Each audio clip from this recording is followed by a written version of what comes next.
இந்த தாத்தா திடீர்னு தண்ணிக்குள்ள இருந்து ஒரு தங்க கல்லை கண்டுபிடிச்சதும் அதை அவரோட நாய்கிட்ட காட்டி சந்தோஷப்படுறாரு. உடனே அவரோட நாயும் அவருக்கு ஹெல்ப் பண்றதுக்காக ஒரு சாதாரண கல்லை தூக்கி அவர்கிட்ட காமிக்குது. அதை பார்த்த தாத்தா அந்த கல் இல்லைன்னு சொல்லிடுறாரு. அடுத்த டைம் நிஜமாவே ஒரு பெரிய தங்க கல்லை அந்த நாய் எடுத்து அவர்கிட்ட காமிக்குது.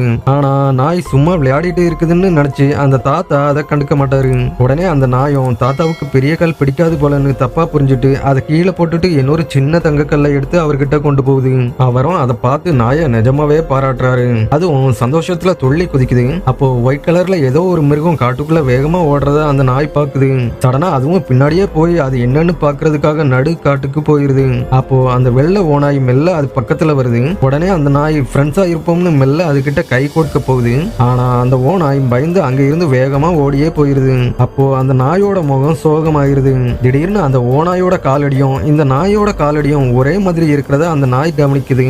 அப்பதான் அந்த ஓநாயும் நம்ம இனம்தான்னு புரிஞ்சுக்குது. அடுத்த நாளும் அந்த ஓநாயை ஃபாலோ பண்ணி பின்னாடி வந்து பார்த்துட்டு நிக்குது. ஆனா அந்த ஓநாய் இதை கண்டுக்காது.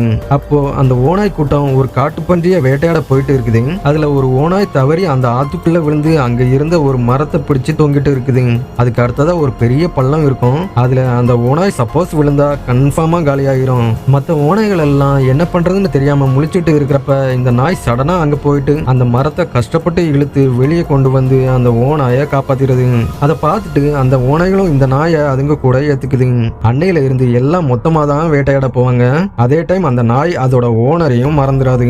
வேட்டையாடி கிடைக்கிறத அதோட ஓனர் கிட்ட கொண்டு வந்து அப்படியே கொடுத்துரும். அப்படி இருக்கிறப்ப ஒரு நாள் அந்த தாத்தா அவரோட நாயை பார்த்துட்டு இந்த காடும் இந்த ஓநாய்களும் தான் இதோட உண்மையான குடும்பம்னு புரிஞ்சுக்கிறாரு. அடுத்த நாளே அந்த காட்டுல இருந்து சிட்டிக்கு கிளம்பவும் முடிவு பண்றாரு. போறதுக்கு முன்னாடி நாய்கிட்டையும் அங்கிருந்து போறதா சொல்லிடுறாரு. ஆனா அன்னைக்கு நைட்டு திடீர்னு ஒரு திருடன் அங்க வந்து அவரை அட்டாக் பண்ணிட்டு அவர்கிட்ட இருந்த தங்கத்தை எல்லாம் திருடிடுறான். கடைசியா அவரை கொலை பண்ண அவன் கண்ணை தூக்கும் போது அந்த நாய் சடனா அங்க வந்து அவனை அட்டாக் பண்ண ஆரம்பிக்குது. அதுக்கப்புறமா அவனை தூக்கிட்டு போய் தீ எரிஞ்சிட்டு இருந்த அந்த குடிசைக்குள்ள தூக்கி போட்டுறது. குடிசையோட சேர்ந்து அவனும் அங்கேயே தீயில எரிஞ்சு செத்து போயிடுறான். ஆனா தாத்தாவோட இன்ஜுரியும் ரொம்ப அதிகமா இருந்ததால அவரும் அந்த நாய் மேல படுத்துட்டு அப்படியே இறந்து போயிடுறாரு. அதுக்கப்புறமா எப்பெல்லாம் அந்த நாய் அந்த குடிசை கிட்ட வருதோ அப்பெல்லாம் அதோட ஓனரை மிஸ் பண்ணி ஏக்கத்தோட அந்த குடிசையே பார்த்துட்டு இருக்கோம்.